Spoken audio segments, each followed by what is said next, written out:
اور 10 محرم جمعہ کا دن تھا جس دن حضرت حسین رضی اللہ تعالی عنہ کی شہادت ہوئی. تفصیلی واقعہ ہے، انتہائی دردناک واقعہ، لیکن شہادت بہت بلند تر مقام ہے، معمولی چیز نہیں ہے. اللہ نے اہل بیت کو شہادت کا مقام عطا کیا، لیکن ظاہر بات ہے جو واقعات پیش آئے وہ دل دہلا دینے والے واقعات.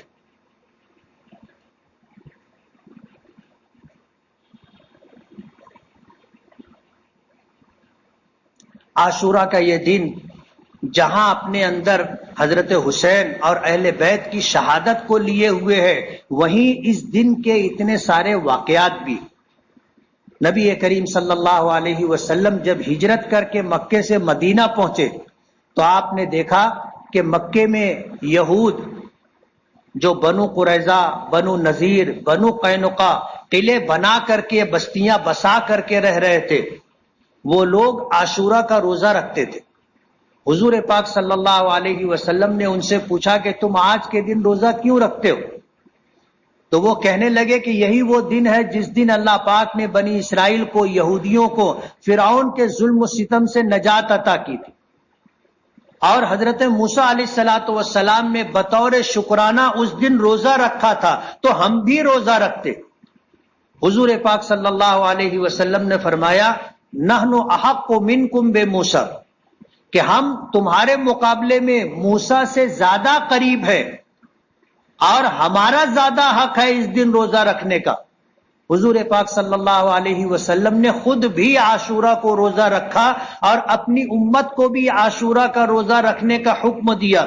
علماء نے لکھا ہے کہ اس امت پر عاشورہ کا روزہ فرض تھا، یعنی ہم پر عاشورہ کے دن کا روزہ فرض تھا، لیکن جب رمضان کے روزوں کی فرضیت آئی تو اللہ پاک نے عاشورہ کے روزے کی فرضیت ختم کر دی، لیکن اس کا سنت ہونا آج بھی باقی ہے.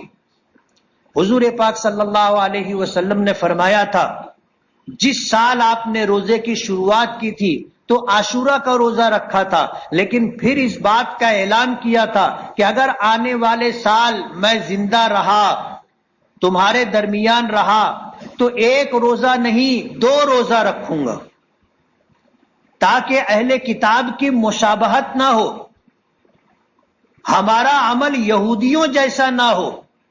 حالانکہ روزے کا عمل نیکی ہے، اور اس میں اگر ان کی ہماری مشابہت اور ایک جیسا عمل ہو گیا تو کوئی بری بات نہیں ہے، لیکن اللہ کے رسول صلی اللہ علیہ وسلم کی منشا یہ تھی کہ ہم میں اور اہل کتاب میں مشابہت نہیں ہونی چاہیے.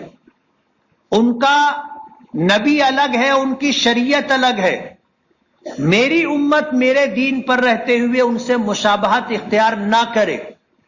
روزے جیسے معاملے میں بھی آپ نے اپنی امت کو یہ پیغام دیا کہ اگر میں زندہ رہا تو آنے والے سال عاشورہ کے دن 1 روزہ نہیں ہم 2 روزہ رکھیں گے.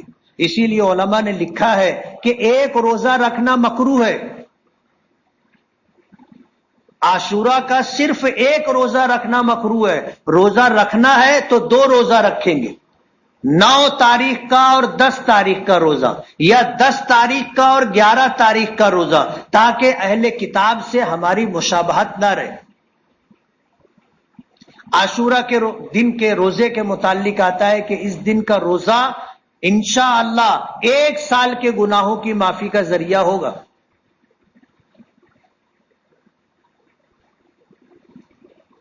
اس لیے آنے والے عاشورہ کو ہم لوگوں کو روزوں کا اہتمام کرنا ہے. کریں گے نا؟ حدیث پاک میں آتا ہے ہم تو جو بالغ لوگ ہیں انہیں روزہ رکھنا ہے، روزہ رکھنا ہے. حدیث پاک میں آتا ہے کہ عاشورہ کے دن اپنے اہل و عیال پر کھانے پینے کے معاملے میں کشادگی کرنا سال بھر رزق میں خیر و برکت کا سبب ہوتا ہے. تو اس دن اپنا دسترخوان بڑا رکھنا چاہیے، دسترخوان کشادہ رکھنا چاہیے. اپنے اہل و عیال پر اس دن کھانے پینے کے معاملے میں کشادگی کی راہ اختیار کرنا چاہیے. تجربہ ہے لوگوں کا، تجربہ ہے لوگوں کا کتنے لوگوں نے، سفیان ثوری رحمت اللہ علیہ بہت بڑے محدث اور عظیم المرتبت ولی اور بزرگ گزرے ہیں، انہوں نے کہا کہ میرا یہ تجربہ ہے کہ 10 محرم الحرام عاشورہ کے دن رزق میں، اپنے دسترخوان میں کشادگی سال بھر کشادگی کا سبب ہوتی ہے۔ انہوں نے اپنا تجربہ ذکر کیا ہے، بڑے بڑے علماء نے اس بات کو ذکر کیا ہے۔ افتاء میں، کورس میں جو کتاب پڑھائی جاتی ہے رد المحتار، اس کتاب میں کئی علماء کے متعلق لکھا ہے کہ کسی کا 10 سال کا تجربہ ہے، کسی کا 20 سال کا تجربہ ہے، کسی کا 30 سال کا تجربہ ہے کہ عاشورہ محرم کو رزق میں، اہل و عیال پر کھانے میں پینے میں کشادگی سال بھر رزق میں خیر و برکت کا سبب ہوتا ہے۔ تو یہ بات بھی پیش نظر رہنی چاہیے۔ عاشورہ کے دن روزہ رکھے، اور ایک روزہ نہیں 2 روزہ رکھے، 9-10 کا روزہ رکھے یا 10 اور 11 کا روزہ رکھے۔ امت دین پر آ جائے، اللہ کے حکموں پر آ جائے، ہماری ساری مصیبتیں اور پریشانیاں دور ہو جائیں۔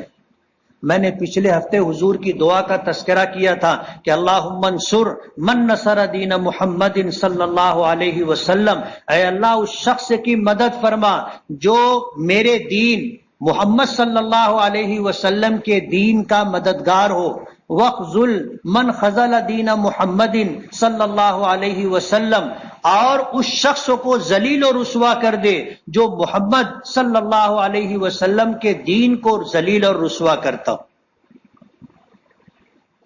ظاہر بات ہے ہم پر جو ادبار، جو مصیبتیں، جو حالات آ رہے ہیں، یہ ہماری بدعمالیوں کی وجہ سے، ورنہ اللہ اپنے بندوں پر 70 ماہوں سے زیادہ مہربان ہے، اور کوئی ماں نہیں چاہتی کہ اس کے بچوں پر برا وقت آئے، تو اللہ کیسے چاہیں گے کہ ہم پر برا وقت آئے؟ ماں اور باپ کا صرف اتنا ہی حصہ ہے کہ وہ ہمارے لیے دنیا میں آنے کا، لانے کا ذریعہ اور سبب بنے ہیں، باقی تو سب کچھ اللہ پاک کرتے۔ اللہ نے ہمیں پیدا کیا، ماں کے پیٹ میں ہماری پرورش کی، ہماری روح اللہ نے پیدا کی تھی، ہمارے جسم کو اللہ نے بنایا، ہمارے جسم میں جان اللہ نے ڈالی، یہ دنیا اللہ نے ہمیں بتائی، اور دنیا میں آنے کے بعد اللہ نے ہماری ساری ذمہ داری لی۔ اللہ ہمارا رب ہے، ہمارا پروردگار ہے، ہمارا پالنے والا ہے، سب کچھ اللہ کا ہے۔ اللہ اپنے بچوں پر، اللہ اپنی مخلوق پر 70 ماہوں سے زیادہ مہربان۔ ایک ماں، ایک باپ نہیں چاہتے، نہیں پسند کرتے کہ ان کے بچوں پر برا وقت آئے، اللہ بھی نہیں چاہتا، لیکن ہم پر جو مصیبتیں ہیں وہ ہماری اپنی بدعمالیوں کی وجہ سے۔ اور جب تک ہم دین پر نہیں آئیں گے، جب تک اللہ اس کے رسول کے حکموں کی تعمیل نہیں کریں گے، ہم پر حالات رہیں گے۔ میں نے حضور کی اس دعا کا تذکرہ کیا تھا کہ میدان عرفات میں آپ دعا کرتے رہے، شام ہو گئی دعا قبول نہیں ہوئی، میدان عرفات میں دعا کرتے رہے، تب جا کر کے اللہ نے ایک شرط کے ساتھ دعا قبول کی تھی، اور وہ شرط یہ تھی کہ آپ کی امت آپ کے دین پر رہے گی تو ان کے حق میں آپ کی یہ دعا قبول ہوگی، ورنہ قبول نہیں ہوگی۔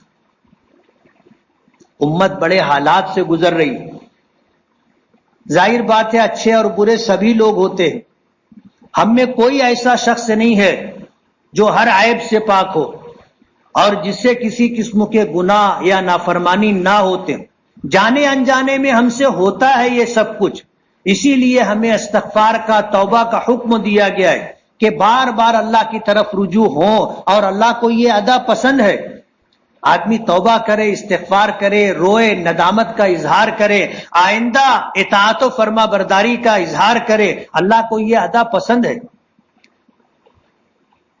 حدیث پاک میں آتا ہے کہ آدمی اگر یہ چاہے کہ اس پر آئی ہوئی مصیبتیں دور ہو جائیں تو اسے صدقہ کرنا چاہیے۔